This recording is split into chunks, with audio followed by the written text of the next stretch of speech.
Cómo diferentes civilizaciones a lo largo de la historia han imaginado ese enigmático viaje hacia el más allá.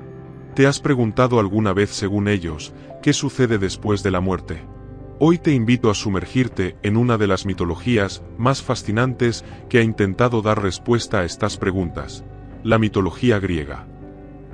A través de los ojos del sombrío barquero Caronte, que transporta almas a través del oscuro río Estigia, conoceremos un relato cargado de simbolismo, lleno de lecciones sobre la vida, la justicia y la inevitable transición hacia el reino de los muertos. Pero, ¿qué pasa cuando ni siquiera los dioses son inmunes a los misterios de la muerte? ¿Qué significa jurar por el Estigia, el río sagrado que, incluso para los inmortales, tiene consecuencias fatales? Acompáñame en este recorrido por los misterios del inframundo griego, donde los ritos funerarios, los pagos a Caronte y el destino de las almas nos revelan mucho más de lo que imaginamos.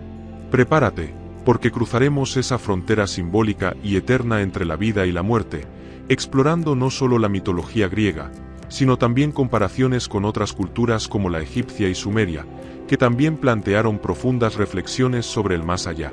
¿Te atreves a embarcarte en este misterioso viaje con nosotros? Vamos a descubrirlo juntos. En la vasta mitología griega, el viaje del alma al más allá es una de las narrativas más ricas y cargadas de simbolismo. A través de este mito, los griegos no solo expresaban sus creencias sobre la muerte y el más allá, sino también sus valores culturales, su visión de la justicia cósmica y la inevitable transición de la vida a la muerte. En el centro de este relato se encuentran dos figuras clave: Caronte, el barquero de los muertos, y el río Estigia, la frontera definitiva entre el mundo de los vivos y el reino de los muertos. El Estigia, conocido como el río del odio, era uno de los 5 ríos que atravesaban el inframundo griego, junto con el Aqueronte, el río del dolor, el Flegetonte, río de fuego, el Cocito, río de los lamentos, y el Leteo, río del olvido. Entre todos, el Estigia tenía una relevancia particular. Se creía que este río formaba la frontera definitiva entre el mundo de los vivos y el reino de los muertos, conocido como Hades, gobernado por el dios homónimo. El Estigia no solo tenía importancia para los mortales, sino también para los dioses. Se consideraba un río sagrado, y los dioses olímpicos juraban por sus aguas. Si un dios rompía su juramento, enfrentaba terribles consecuencias. Debía beber del río, lo que lo condenaba a un estado de inmovilidad e inconsciencia durante un año completo, seguido por 9 años de exilio de la Asamblea Divina. El simbolismo del Estigia, como una frontera inquebrantable y sacra, no es accidental. Refleja la creencia griega en la irrevocabilidad de la muerte y en la importancia de cumplir con las promesas, incluso para las deidades más poderosas. La rigidez y la inmutabilidad del Estigia subrayan el concepto de que la vida es finita y la muerte inevitable. Caronte es uno de los personajes más intrigantes y evocadores de la mitología griega. Descrito a menudo como un anciano sombrío y malhumorado, Caronte era el encargado de transportar las almas de los recién fallecidos a través del río Estigia hasta el reino de Hades. A pesar de su papel central en el inframundo, Caronte no era un dios propiamente dicho, sino más bien un daimon, un espíritu asociado con el inframundo. En la representación artística y literaria griega, Caronte es descrito como un barquero viejo, barbudo y vestido con harapos. Su barca, destartalada y frágil, refleja la naturaleza de su tarea: transportar las almas de aquellos que han dejado el mundo de los vivos hacia un destino irreversible. La imagen de Caronte, navegando por el oscuro Estigia, resalta la idea de que la muerte es un viaje final, sin posibilidad de retorno. Uno de los aspectos más emblemáticos del mito de Caronte es la necesidad de un pago por su servicio. Se creía que para cruzar el Estigia, las almas de los muertos debían pagar a Caronte con una pequeña moneda de plata, conocida como óbolo. Esta moneda era colocada en la boca del cadáver durante los ritos funerarios para asegurar que el difunto tuviera los medios para pagar su pasaje al otro lado. Para los griegos, era fundamental que los muertos recibieran un entierro adecuado y que se cumplieran todos los rituales correspondientes. Si el difunto no recibía un entierro apropiado o no se le daba el óbolo, su alma quedaba condenada a vagar eternamente por las orillas del Estigia, incapaz de cruzar al más allá. Esto refleja la creencia de que la transición al mundo de los muertos no era automática, sino que dependía del respeto a los rituales y tradiciones. El hecho de que incluso en la muerte se necesitara dinero para cruzar al más allá refleja la idea de que algunos aspectos del mundo de los vivos continúan vigentes en el reino de los muertos. La necesidad de un pago simboliza que, aunque el cuerpo físico muere, la existencia de la persona sigue dependiendo de ciertas condiciones terrenales. Esto sugiere que la muerte, en la cosmovisión griega, no es una separación absoluta, sino más bien una continuación del viaje en una nueva forma. El viaje del alma al reino de los muertos también ofrece una reflexión sobre la justicia cósmica en la mitología griega. Mientras que en la vida la justicia podía ser imperfecta y los malvados a veces escapaban a su castigo, en el más allá todos los actos eran finalmente juzgados. Una vez que las almas cruzaban el Estigia, se dirigían al Hades donde sus acciones en vida serían evaluadas. Aquellos que hubieran llevado vidas virtuosas podrían disfrutar de un reposo pacífico, mientras que los que habían cometido actos atroces eran castigados en las profundidades del Tártaro. En la cosmología del antiguo Egipto, la vida después de la muerte jugaba un papel central en sus creencias espirituales. Los egipcios veían la muerte no como un final definitivo, sino como una transición hacia una existencia eterna, donde el alma del difunto, conocida como Ka, debía emprender un viaje hacia el reino de Osiris, el dios de los muertos y la resurrección. Sin embargo, este viaje no era sencillo. Estaba lleno de obstáculos y pruebas que el alma debía superar para demostrar su pureza y merecer la vida eterna. Para los egipcios, el ser humano estaba compuesto por varios elementos espirituales, y el Ka representaba la fuerza vital que abandonaba el cuerpo al momento de la muerte. El Ka, junto con el Bea, otro aspecto del alma que podía viajar libremente entre los vivos y el más allá, debía reunirse con el cuerpo en el más allá para que el difunto pudiera vivir una nueva vida en el reino de Osiris. El destino final del Ka era el Aaru, conocido como los campos de juncos o el paraíso egipcio, una tierra de abundancia y paz gobernada por Osiris. Sin embargo, antes de llegar a este lugar de descanso eterno, el alma tenía que superar una serie de pruebas para demostrar que era digna de entrar al reino de Osiris. El viaje del alma comenzaba en el Duat, el inframundo egipcio, que era una especie de reino intermedio lleno de desafíos. En este lugar, el alma del difunto debía atravesar ríos, montañas y oscuras cavernas, y enfrentarse a temibles criaturas y deidades guardianas.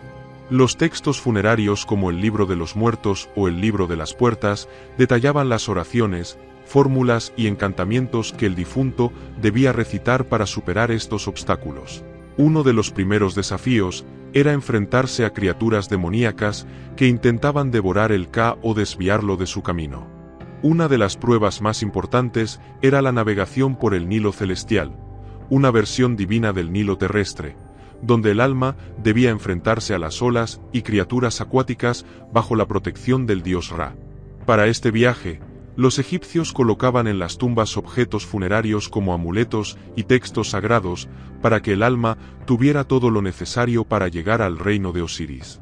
El desafío culminante del viaje del alma era el juicio de Osiris, también conocido como la psicostasis o pesaje del corazón.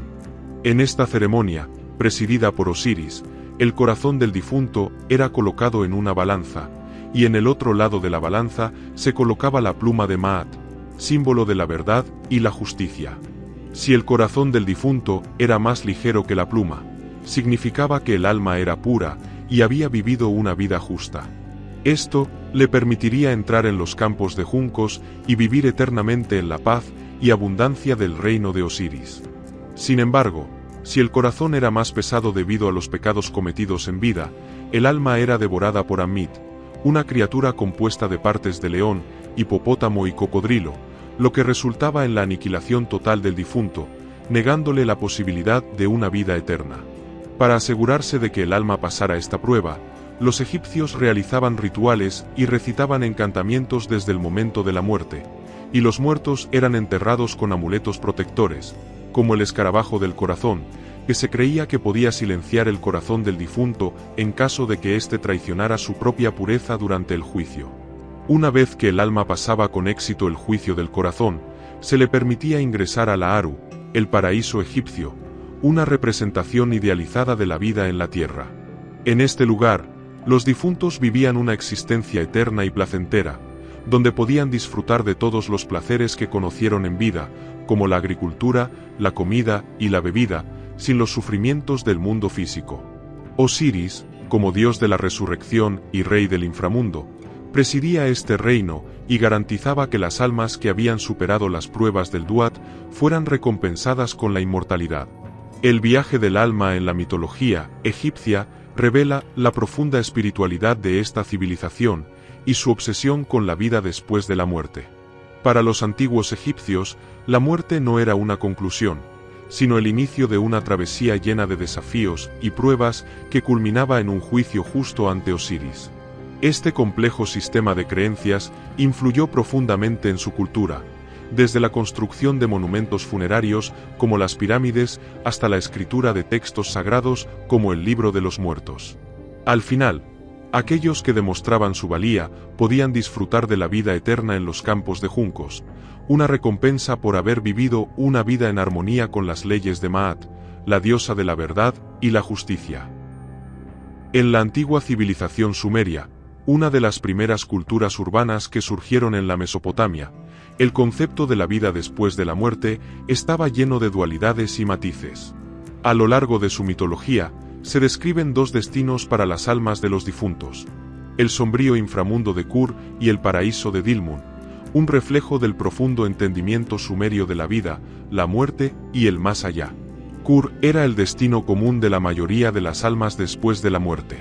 Este inframundo no era un lugar de castigo en el sentido moral que conocemos en otras tradiciones, sino más bien un dominio inevitable y lúgubre, donde todos los muertos descendían independientemente de sus acciones en vida. En Kur, los muertos vivían una existencia sombría y desprovista de placer. La mitología lo describe como un lugar subterráneo, carente de luz y alegría, donde las almas eran alimentadas con polvo y barro.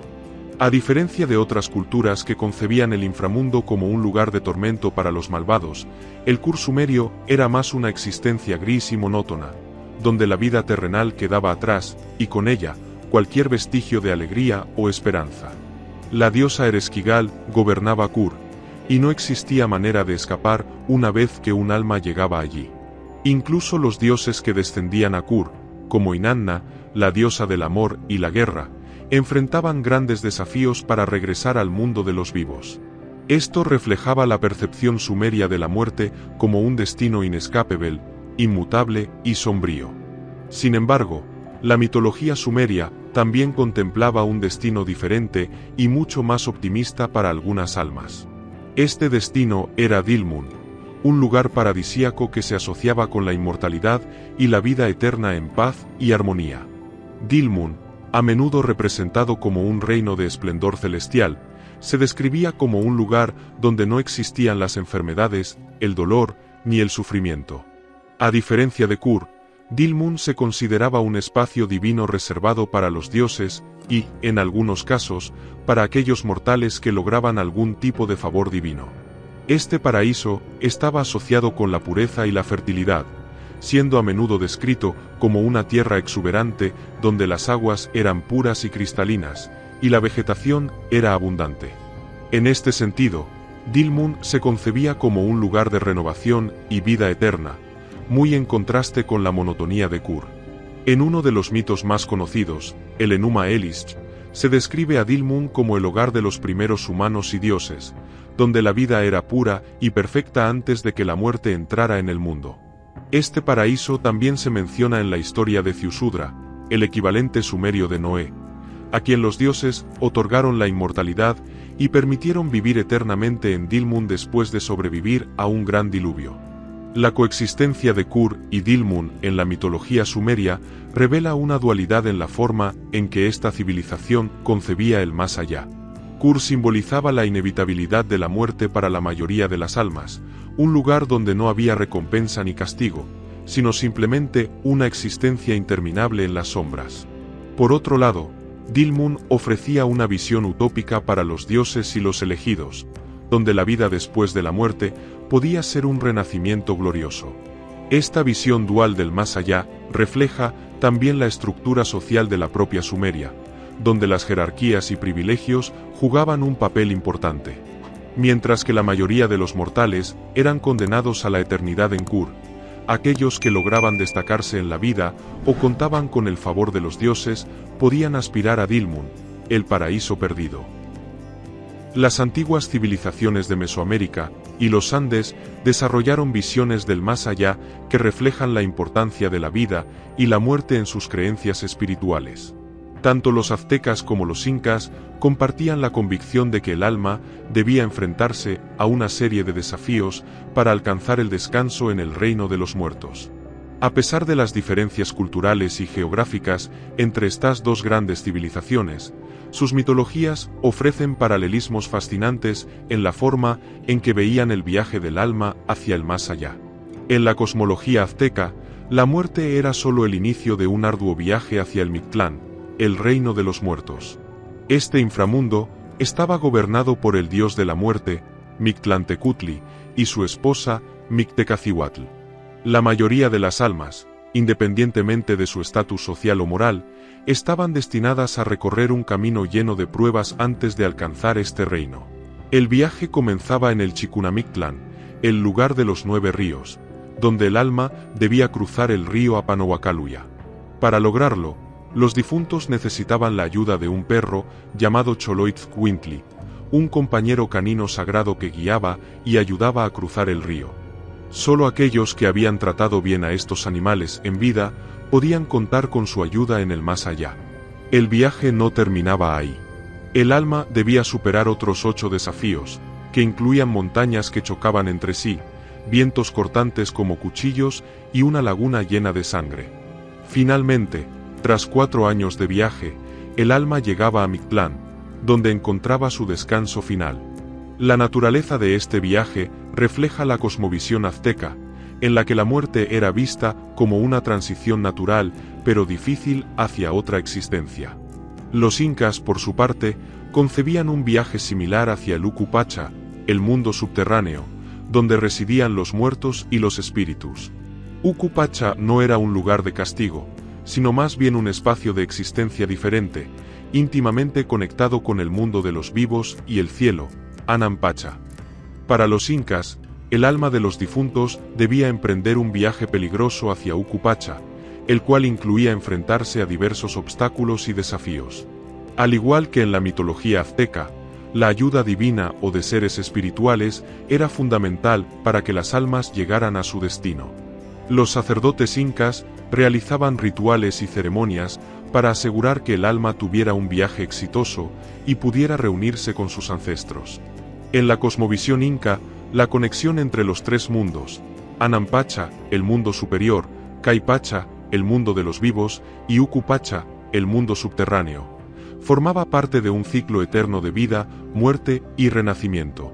Las almas que alcanzaban Ucupacha no quedaban aisladas, sino que permanecían conectadas con sus seres queridos a través de ofrendas y rituales. A pesar de las diferencias culturales, tanto los aztecas como los incas creían en un viaje desafiante que las almas debían emprender para alcanzar el reino de los muertos.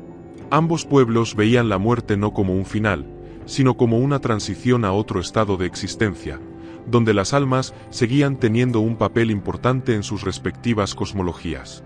En ambos casos, el viaje hacia el más allá requería de la ayuda de seres especiales, el perro Xoloitzcuintli en la mitología azteca y la intervención de los sacerdotes en la tradición inca.